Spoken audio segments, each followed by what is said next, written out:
Akitoa neno la faraja kwa familia wakati akihubiri katika ibada hiyo iliyofanyika katika chepo ya Chuo Kikuu cha Tumaini Makumira mkoani Arusha, Askofu wa Dayosisi ya Kaskazini Kati, Askofu Dr. Abel Molel, amesema kufufuka kwa Yesu Kristo ni ushindi wa kila muamini na kwamba Kilewa alikuwa makini na mnyenyekevu katika kazi zake. Mungu ameweka ukomo wa maisha ya mwanadamu hapa duniani. Lakini mpango wa Mungu ni kwamba huyu mwanadamu ataishi milele. Maisha yanapoisha hapa ni mwanzo wa maisha mengine katika uzima anaotupa Bwana mwenyewe kabisa.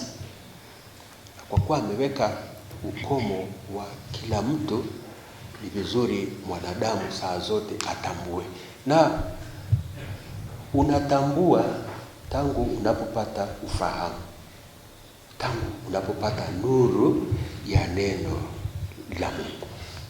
Lakini pia Mungu ameweka ufufuo na uzima ambao tunauanza hapa duniani kabisa na kukamilika katika ule ufufuo na kurithi uzima wa milele.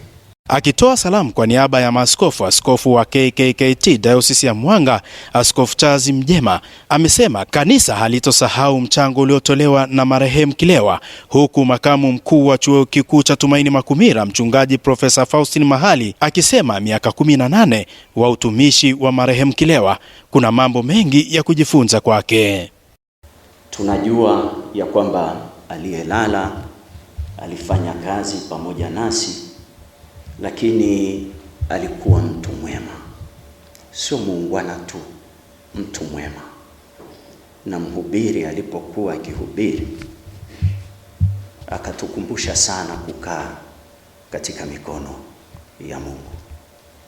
Nipende kulishukuru kanisa kwa njia ya mkuu wa kanisa ambaye aliona ni vema ndugu yetu akaagwa mahali hapa Chuo Kikuu cha Tumaini Makumira, ambako ameishi kabisa miaka 18 akitumika katika kanisa letu kabla ya mwili wake kusafirishwa kwenda nyumbani katika Dayosisi ya Kusini Magharibi kule Makete, ambapo ndipo atakapolazwa.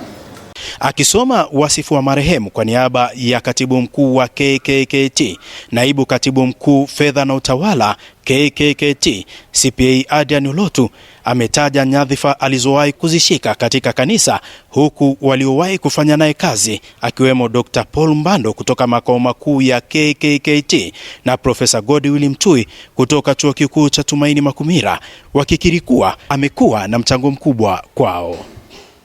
Katika utumishi wake, Bwana Brydon Kilewa ameshiriki na kushika nyadhifa mbalimbali za uongozi na utendaji katika kanisa, ikiwemo mjumbe wa World Council of Churches WCC, mjumbe wa Lutheran World Federation LWF, mjumbe wa Jumuiya ya Kikristo Tanzania CCT, mjumbe wa bodi ya wadhamini ya shirika la Msamaria Mwema GSF KSMC, mjumbe wa bodi ya wadhamini ya Chuo Kikuu cha Tumaini Makumira na mjumbe wa baraza la Chuo Kikuu cha Tumaini Makumira. Utulivu hata pale alipokerwa kiasi cha kupitiliza, mwamba alibakia mtulivu. Tumejifunza sana. Rushiwa mawe, lakini simama pale bila kubadilisha uso, bila kuonyesha dharau, bila hata kuonyesha chuki. Tulijifunza kupitia kwake kwamba ushauri, anayekuletea ushauri anaweza akawa hata ni mtu wa chini sana, na bado kwa kusaidia. Kilewa ukimpelekea ushauri alikuwa anafanyia kazi. Marehemu Baba Kilewa wakati wa uhai wake pia alikuwa mjumbe wa bodi ya wadhamini na mjumbe wa baraza la chuo chetu. Kwa nafasi zake hizo tutamkumbuka sana alikuwa mtawala, alikuwa mshauri, alikuwa msaada mkubwa kwa chuo, lakini alikuwa ni msaada kwa wanajumuiya mmoja mmoja bila kujali nafasi ya mtu.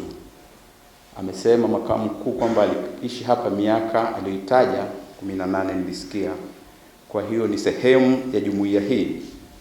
Tutamkumbuka sana sana baba yetu huyu kwa upole, moyo wa upendo na misaada aliyotoa. Ni mwili wa aliyekuwa katibu mkuu wa KKKT Brighton Kilewa, ambapo unasafirishwa kutoka Arusha kuelekea mkoani Njombe kwa ajili ya kupumzisha. Kutoka hapa katika Chuo Kikuu cha Tumaini Makumira, mimi ni Elihuruma Chao.